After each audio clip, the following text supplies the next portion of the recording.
All right, here we are on our Tips for Tuesday.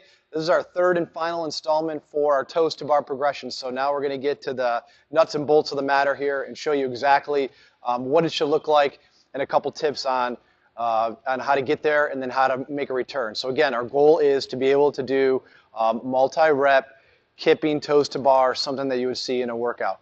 Again, discretionary. Should be able to do a strict toes to bar, at least 3 to 5 reps without a problem before you progress into kipping movements. That's standard across the board for muscle ups, handstand push-ups, pull-ups, toes to bar, just to name a few.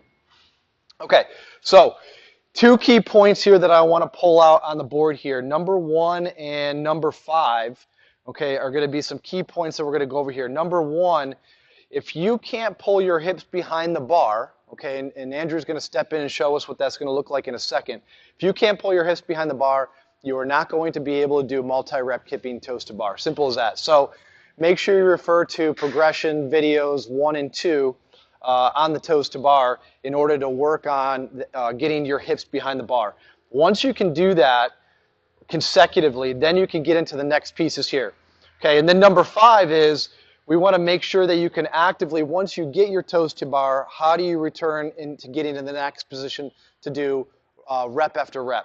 You have to make sure that your legs are active on the way down and they don't just fall down. So we're going to go ahead and demo a couple of those pieces so you guys can see what they look like. All right, so again, Andrew's going to jump in here. He's going to show us first what, again, the hips behind the bar looks like. Okay, so Andrew, if you could just let's do 5 reps of that, okay, 5 reps. So hips behind the bar. Hips behind the bar, right? This is what we're talking about here, being able to pull yourself behind the bar, okay? All right, thanks. Okay, so that's the progression that we want to start with. Make sure you can be able to do that, getting your hips behind the bar. Okay, second progression is going to be simply now drawing the knees to the chest. Okay, so let's just do 3 reps of that. Okay, so knees up, drawing the knees all the way into the chest. Okay, with the hips going behind the bar. Good? All right. Third progression is now you can get your knees to your chest. Now we're looking to get the knees to your elbows or close to your elbows. All right, so let's do 3 or 4 of those. 1. Right, we're getting up into the arm area here. Let's do 1 more.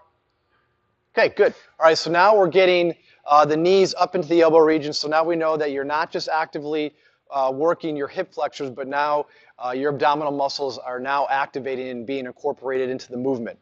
Okay, now all it is here from getting knees to elbows is simply doing a toe flick and getting the toes to touch the bar. All right, so let's show 3 of those. Okay, so knees into the elbows, toe flick. Knees into the elbows, toe flick. Okay, so that's what we're looking for on that. All right, so good on you. You got the toes to the bar. All right, now how do you return down and get into multi-rep situation? Because we'll see people be able to get their toes to the bar, but unless you have these other progressions, you're not going to be able to get into a multi-rep situation. So your toes get to the bar, you have to actively pull your knees back into your chest, pull your legs down and behind the bar, kick your heels back behind the bar, and then kick them back up. All right, so let's just go ahead and show 3 of those. So it's basically what you just saw Andrew do, but I want you to focus on what's going on when he's coming down. He's pulling down and back. 1 more. Okay, pulling down and kicking his heels back. Good. Okay, and Andrew's done 60, 70, 100 of these already today, so he's getting a little smoked on this. All right, accompanying this video is also a slow motion video that we took of Andrew last week. I'll put that on the post as well too, so you can kind of see slow-mo how it goes, because this is one of those movements, it's a speed movement, really hard to catch exactly what we're trying to show.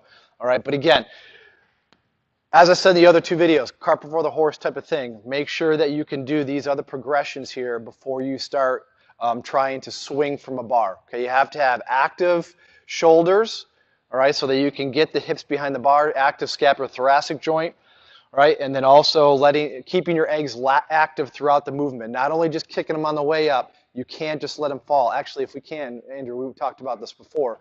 Let's just show them a couple reps, if you can, of legs just falling, right, and what that kind of looks like. Okay, so you get your toes to bar, but then you just let the legs fall, and you start to swing, and it's a lot harder to get back into the next rep, and that's what we'll see is people just hang from the bar, okay, swinging like a monkey, and they can't figure it out, right? And that's good. And that puts a lot of stress on that shoulder joint, okay, and that's where we're starting to see shoulder injuries accrue over time. All right, so you have to have active shoulders, have leg control all the way up and on the way down. I always say there's two parts to every movement that we do in the gym. There's the up and there's a down. Don't just do one, okay? You got to be active both movements. All right. Okay, so that's our toes to bar progression. Make sure you check out all 3 videos, work on those progressions, and we'll catch you next week.